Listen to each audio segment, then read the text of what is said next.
Gepleýär Azatlyk radiosu. Habarlar günneligi gepleşigimizi Azatlyk radiosynyň Türkiýedäki habarçysy men Döwlet Baýhan dowam etdirýän. Kire jaýlarda tenini satmakda aýplanýan türkmen zenanlar tutuldy. Türkiýede ten sowdasynda tutulýan türkmenistanly migrantlar barasynda ýygyderli habarlar çykmaga dowam edýär. İstanbulyň beýlik düzü we Esenyurt etraplaryna gurnulan operasiýada günnelik kireyine tutulýan 42 jaýda ten sowdasyny etmekde aýplanýan 20 sansy daşary urtly zenan bolan jemi 35 adam göz astyna alındy. Olaryň arasynda türkmenistanly zenanlaryň hem bardygy ma'lum edilýär. Türk mediasyna ýaýran habarlarda aýdylyşyna görä İstanbul polisi soňky wagtlarda jenayat, ten sowdasy we owurluk ýaly wakalaryň artmagynyň uğralyp 3 aýlap alyp baran fizik we tehniki aňtow işiniň netijesinde 11 noýabr şenbe güni akşam saat 9 töwereginde Ahlak bürosunyň işgärleri beýlik düzü we Esenyurt etraplarynaky 52 salgyda şol wagtyň özünde operasiýa geçirdi. Beýlik düzü sakinleri atly internet neşiriniň ýazmagyna görä, İçeri işler ministrliginiň ýörüýte tälimli güýçleriniň gollawynda geçirilen operasiýalarda guramaçylykly ýagdaýda ten sowdasyny gurnanlygy öňe sürilýän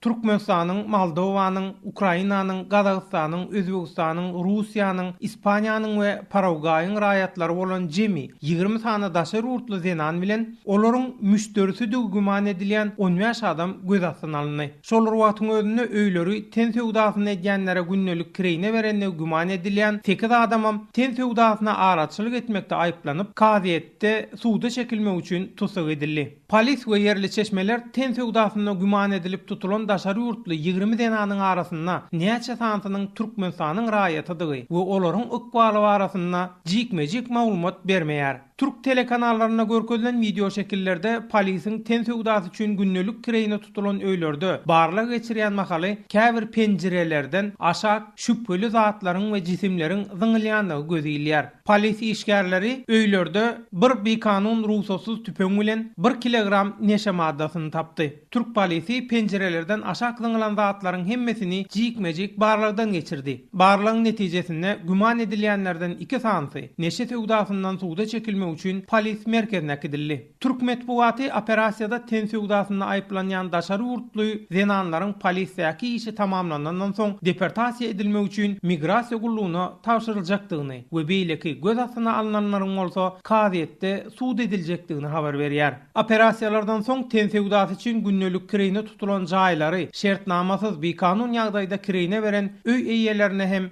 her öý başyna 11.000 Türk lirasy ýagny 2850 Amerikan dollary meçberine jerime kesildi we jaýlar şäher häkimliginiň işgärleri tarapyndan ýapylyp gapysy möhürlendi. Gepin gerdişini görä atlap geçdik. Türkiýanyň köpçülikliğin habar beriş serişdelerine ýurtda ten sowdasyna garşy ýygyderli gurnalýan operasiýalarda ele salynýan daşary urtly zenanlaryň arasynda Türkmenistanyň raýatlarynyň bardygy beýan edilýär. Sözü jemläp aýtmaly bolsa, Türkmenistanyň döwlet kontrolyny hakymet buwatynda Türkiýedäki türkmen migrantlarynyň başdan geçirýän ýagdaýlary barasynda söz açylmaýar. Şol wagtyň özünde de şeýle ýagdaýlara duş gelýän türkmen migrantlarynyň ykballary barasynda degişli türkmen ýa-da türk resmiýlerden jikmejik maglumat ýa-da haýsam bolsa bir kommentariýa almagam Azatlyk radiosyna başartmaýar.